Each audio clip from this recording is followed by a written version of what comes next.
philosophie, ça sert à rien. Et c'est ça qui est bien. Bonjour. Une fois n'est pas coutume, je vais vous parler d'un concept philosophique extrêmement classique et plus ou moins connu de tous, à savoir la fameuse allégorie de la caverne de Platon.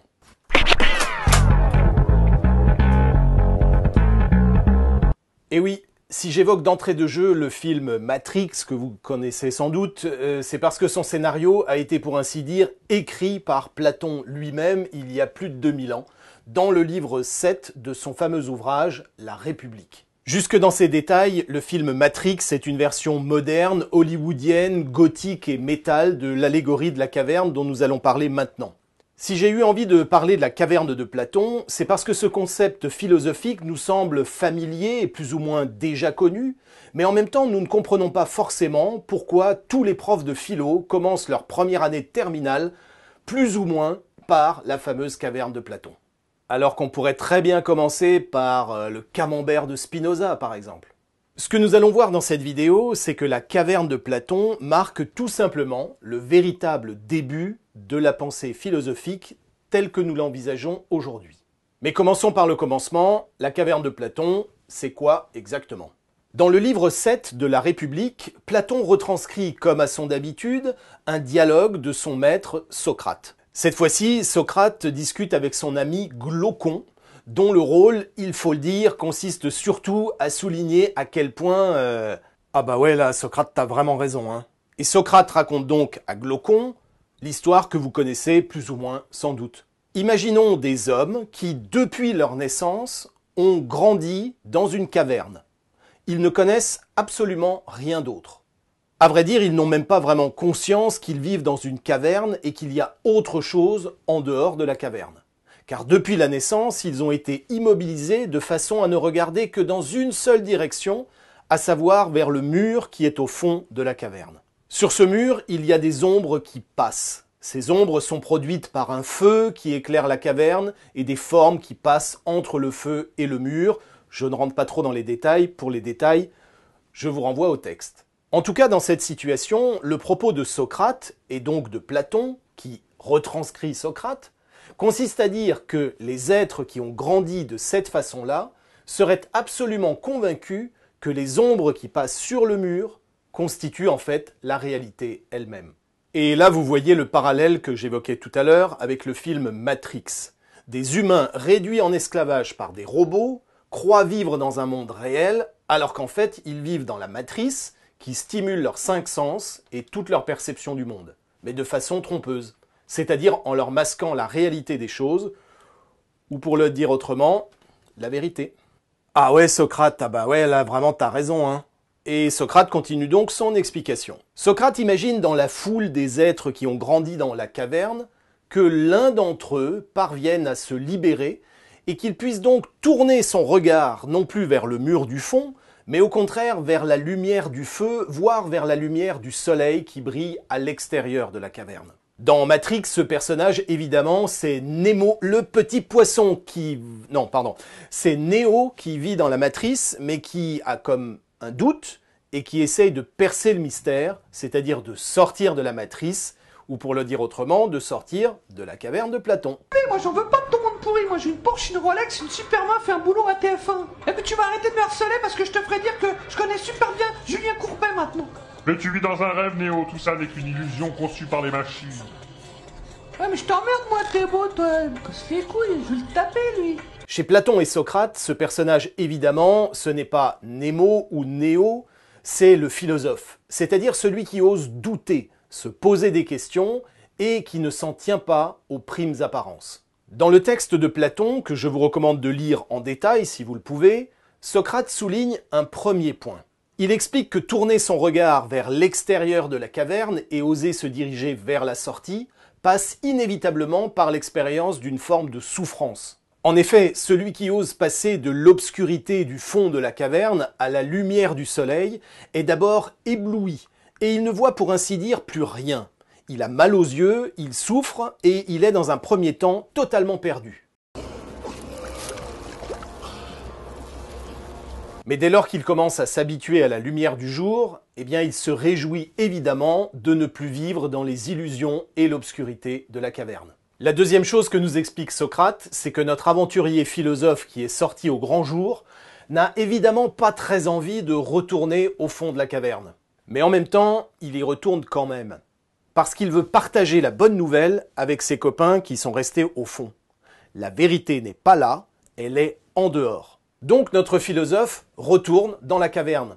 Mais hélas, il va se confronter à ce moment-là à deux problèmes de taille. Le premier, c'est que quand il retourne au fond de la caverne, eh bien en fait, il ne voit plus rien. Et puis bien sûr, il a du mal à prendre encore au sérieux la société factice à laquelle participent ceux qui demeurent aliénés au fond de la grotte. Par rapport au monde de la caverne, le philosophe va raconter des choses bizarres et incompréhensibles. Eh les mecs, en fait, on vit tous dans des baignoires remplies de gel hydroalcoolique. On a des tuyaux connectés dans notre cerveau et puis dans notre colonne vertébrale qui sont eux-mêmes connectés à un super ordinateur géant qui nous fait croire à la réalité qu'on pense percevoir. Non, je vous jure, je suis sorti en dehors de la caverne, j'ai vu, c'est comme ça que ça fonctionne, c'est comme ça. Non, je vous jure. Cela correspond bien à ce qu'on dit parfois des philosophes. Ils ont un langage compliqué et incompréhensible. Les philosophes, ils sont un peu débiles, hein. Et ce qu'ils nous racontent n'aide pas du tout à résoudre les problèmes quotidiens au fond de la caverne. La seconde chose que souligne Socrate, c'est que le philosophe ne va pas être forcément très bien reçu. En particulier, il va s'attirer les foudres de ceux qui ont fondé toute leur vie sur l'obscurité de la caverne. Ceux qui savent très bien bavarder sur les ombres, qui prétendent les interpréter, voire en maîtriser le défilement ou le sens. Ce que racontent ici Socrate et Platon, c'est exactement ce qui va arriver, par exemple, à Néo, quand il va retourner dans la matrice. Le moins qu'on puisse dire, c'est qu'il va s'en payer plein la gueule, et en particulier de la part de ceux qui ont créé la matrice, c'est-à-dire ceux qui ont intérêt à ce qu'elle perdure. Et bien sûr, c'est aussi ce qui arrivera à Socrate lui-même, le philosophe, dont la grande activité consistait à se promener à Athènes en posant plein de questions qui dérangeaient un peu. En posant ces questions, Socrate le philosophe dévoilait aussi les impostures et les imposteurs. En ce sens, il troublait l'ordre de la société et de son époque. Et c'est pourquoi il fut condamné à mort, comme vous le savez sans doute. La question que je voudrais poser ici, c'est pourquoi ce texte, que j'ai résumé très rapidement, est-il si important dans la philosophie? Il y a deux manières de voir l'allégorie de la caverne. La première consiste à dire, de façon un peu banale, qu'il faut se méfier des apparences. Ce n'est pas parce que l'on voit des ombres sur un mur qu'il faut prendre ces ombres pour la réalité dans sa totalité. Soit. Mais le texte de Platon est en vérité beaucoup plus profond que ça. Il constitue en effet un véritable basculement dans son époque. Ce basculement, c'est tout simplement la naissance même du questionnement philosophique tel que nous le connaissons aujourd'hui. Certains d'entre vous se souviennent peut-être de leur tout premier cours de philo en terminale. Avant de parler de la caverne de Platon, le prof disait parfois quelques mots sur 2 ou 3 philosophes un peu bizarres et inconnus. Des philosophes que l'on qualifiait de pré-socratiques, c'est-à-dire avant Socrate et avant Platon. Ces philosophes comme Héraclite ou Parménide avaient une pensée d'un type un peu particulier. En effet, ils s'exprimaient encore sur un mode que l'on pourrait qualifier de poétique. C'est le fameux « on ne se baigne jamais 2 fois dans le même fleuve » d'Héraclite. C'est aussi le texte que l'on appelle le poème de Parménide, où Parménide, le philosophe pré-socratique donc, nous parle des cavales qui l'ont conduit aussi loin que son cœur pouvait le désirer sur la route abondante en révélation de la divinité.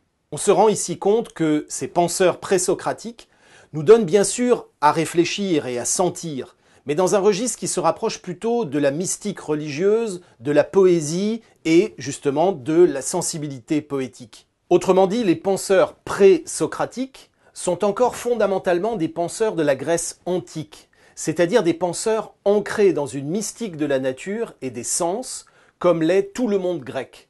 Alors que Socrate et Platon sont des philosophes qui vont justement faire passer le monde grec à autre chose. En effet, si nous regardons à nouveau le schéma de la caverne, nous voyons que ceux qui y habitent ne se fient qu'à leur sens et à leur intuition. Ils prennent les images et les sensations qui leur parviennent comme la source principale, voire unique de leur savoir. Et c'est sur cela qu'ils fondent leur vie. Au contraire, le philosophe qui va oser donc sortir de la caverne, y parvient grâce à un gigantesque effort de compréhension et de décodage de la situation, c'est-à-dire grâce à un effort éminemment intellectuel et philosophique. On le voit d'ailleurs sur cette illustration. Le philosophe qui sort de la caverne réalise une élévation intellectuelle. Il sort du mode de vie du commun des mortels et rejoint ce que Platon appellera le monde des idées, dans lequel, selon lui, la vérité se dévoile bien davantage qu'au fond de la caverne. Autrement dit, la pensée de Platon et celle de Socrate constituent une rupture avec les poètes. C'est dans ce sens-là que l'allégorie de la caverne constitue un pas décisif dans l'histoire de la pensée humaine. Il s'agit d'un basculement fondamental d'un rapport au monde à un autre.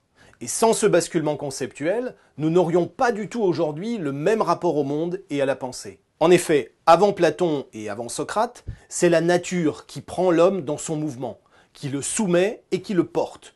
D'où dans toute la mythologie grecque, cette idée de destin et d'ordre naturel des choses, auxquelles même et surtout les héros sont toujours entièrement soumis. Ils sont pris dans un mouvement de la nature, entièrement. Mais avec Platon, il ne s'agit plus seulement de faire l'expérience de la nature et de subir l'ordre des choses, le destin, il s'agit de le comprendre. Évidemment, ce premier pas va ouvrir la voie vers d'autres étapes de l'évolution humaine. Et on a aujourd'hui du mal à juger de l'immensité de la révolution platonicienne. Après avoir subi la nature, nous avons appris à la comprendre. Puis, à la Renaissance et à la modernité, avec Descartes, nous avons envisagé de la maîtriser. Et notre fantasme, encore aujourd'hui, est de soumettre et de contrôler la nature autant que possible dans son intégralité. Voilà, j'espère que vous comprenez maintenant mieux pourquoi on vous parle toujours de la caverne de Platon au début d'une réflexion philosophique. Toutefois, j'aimerais compléter tout cela par quelques éléments de réflexion et de conclusion. Bien évidemment, la manière dont Socrate et Platon présentent les choses ne nous donne pas particulièrement envie d'aller vivre au fond d'une caverne. L'utilisation même de l'allégorie de la caverne donne aux propos de Platon une connotation naturellement obscure, triste et péjorative, en tout cas pour ceux qui vivent au fond de la caverne. Il ne viendrait à l'idée de personne d'envier ces pauvres types attachés à un mur au fond d'une grotte froide et obscure et qui sont ridicules de prendre des ombres pour la réalité. Soit. Mais à vrai dire, il est possible de voir les choses de manière tout à fait différente. En fin de compte, si l'on enlève la mise en scène volontairement péjorative, les hommes qui regardent les ombres au fond de la caverne sont des êtres comme vous et moi. Ils perçoivent des phénomènes et c'est à partir des phénomènes qu'ils perçoivent qu'ils tentent de vivre tant bien que mal. Nous avons beau dire que les sens sont trompeurs et nous avons beau essayer de nous en méfier, eh bien d'une certaine manière, on a un peu que ça. C'est par les sens que nous pouvons faire l'expérience du réel, c'est par les sens que nous pouvons éprouver du plaisir et de la joie. Notons également que dans le monde grec antique, la beauté d'un homme ou d'une femme, la beauté d'un geste ou d'un paysage, était considérée comme la manifestation par excellence de ce qui était juste et vrai. La beauté qui se manifeste à nous par les sens constitue pour les Grecs le dévoilement même de la vérité du divin, c'est-à-dire le fond vrai des choses. Pour revenir une dernière fois à Matrix, il y a dans le deuxième épisode de la trilogie un personnage intéressant, le Mérovingien qui est admirablement joué par Lambert Wilson. Le Mérovingien est une sorte de dandy très cynique qui constitue une sorte de double et de contraire de Néo. Nom de Dieu, de putain de bordel de merde, de saloperie, de connard, d'enculé de ta mère. Vous voyez, c'est aussi jouissif que se torcher le cul avec de la soie, j'adore ça. En effet, si vous vous souvenez du film, le Mérovingien sait, comme Néo, qu'il vit dans un monde factice, autrement dit, au fond d'une caverne ou au fond d'une matrice informatique. Mais il a néanmoins choisi de continuer à vivre dans la matrice. Contrairement à Néo, qui lui en est sorti et qui de coup se retrouve à vivre dans le réel, c'est-à-dire caché sous terre dans l'obscurité. Paradoxe intéressant. Et effectivement, nous pouvons ici nous poser la question de l'idéalisme, car c'est finalement de cela dont il s'agit chez Platon. En matière de vie et de pensée, faut-il viser un idéal intellectuel et pur, le plein soleil permanent en dehors de la caverne, c'est-à-dire la vérité, ou faut-il habiter le réel perceptible avant tout par les sens et par le corps, tant bien que mal.